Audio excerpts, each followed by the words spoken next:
Hola, hoy vamos a ver un problema de repaso de polarización de diodos LED. La primera pregunta que vamos a responder es de qué valor tiene que ser la resistencia de polarización de un único diodo. Más tarde nos vamos a dar cuenta de que esta resistencia es completamente ineficiente, por lo que nos planteamos sustituirla por más diodos LED, es decir, varios diodos LED que estén todos ellos en serie. La pregunta es cuántos tiene que haber para obtener la configuración óptima. Y por último, nos vamos a preguntar si queremos que esos diodos exactamente trabajen a 2,8 voltios y 350 miliamperios, de qué valor tiene que ser la resistencia de polarización de ese conjunto de diodos. Ya no será uno, serán varios, pues de qué valor tiene que ser la resistencia de polarización de ese conjunto de diodos. Bueno, pues este es el problema y vamos a resolverlo. La primera pregunta, por tanto, es determinar la resistencia de polarización de un único diodo. Pues lo que hacemos es aplicar la ley de Ohm. Aquí la tenemos. Tensión partido de resistencia, pero obviamente tensión en la resistencia. ¿Qué tensión tiene esta resistencia? Pues la de la fuente menos la que se queda el diodo. La fuente tiene 9 voltios, el diodo se queda 2,8, pues ya sabemos la diferencia es la de la resistencia. Diodo y resistencia son atravesados por la misma corriente, 350 miliamperios. Bueno, pues esa es la corriente que ponemos aquí. Calculamos y nos da 17,71 ohmios.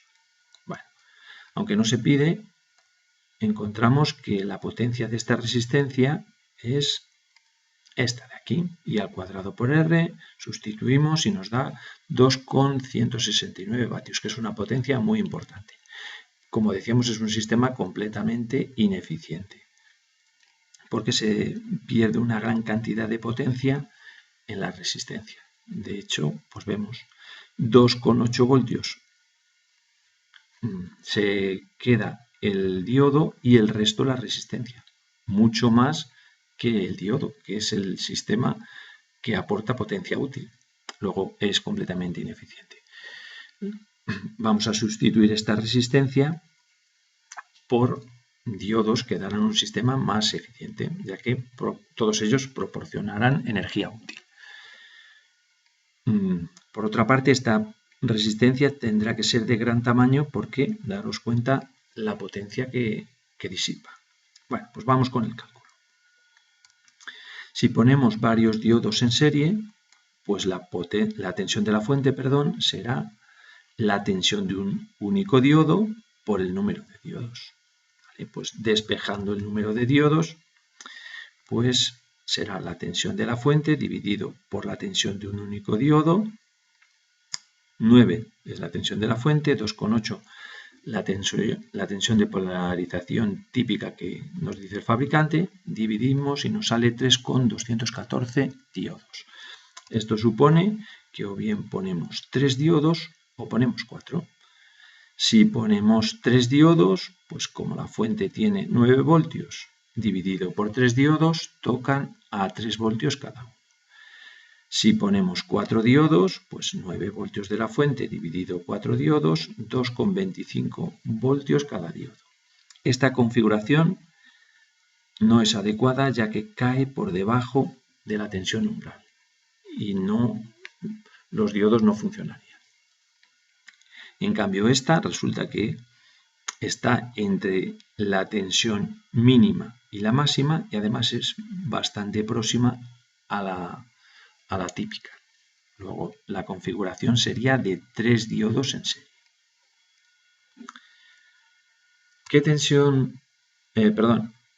¿Qué resistencia de polarización debemos poner en este caso? Si ponemos 3 diodos, pues la respuesta es muy parecida a la que dábamos para la primera pregunta, con la diferencia de que ahora tenemos 3 diodos.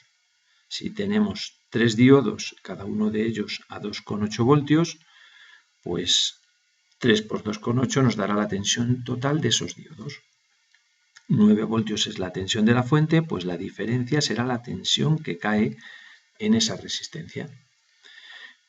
Como resistencia como resistencia y diodos estarían todos en serie, pues la misma corriente para todos, que será la de polarización del diodo. 350 miliamperios. Dividimos y nos da 1,714 ohmios. Ya es una resistencia más pequeña que la anterior y también la potencia, pues también mucho más pequeña, porque lógicamente cae mucha menos tensión en esa resistencia. Mucha menos tensión. De hecho, pues lo vamos a ver si queréis. 2,8 por 3, 8,4. Entonces, 9 menos 8,4, 0,6 voltios. En esta resistencia, que polariza 3 diodos, solamente caen 0,6 voltios. Mucha menos tensión que en el caso anterior, con un único diodo. Y por tanto se disipa mucha menos potencia en esta resistencia. Y este sistema es más eficiente. Aunque el más adecuado sigue siendo 3 diodos en serie y sin resistencia. Porque la resistencia va a consumir potencia y no va a iluminar. Bueno, pues eso es todo. Muchas gracias.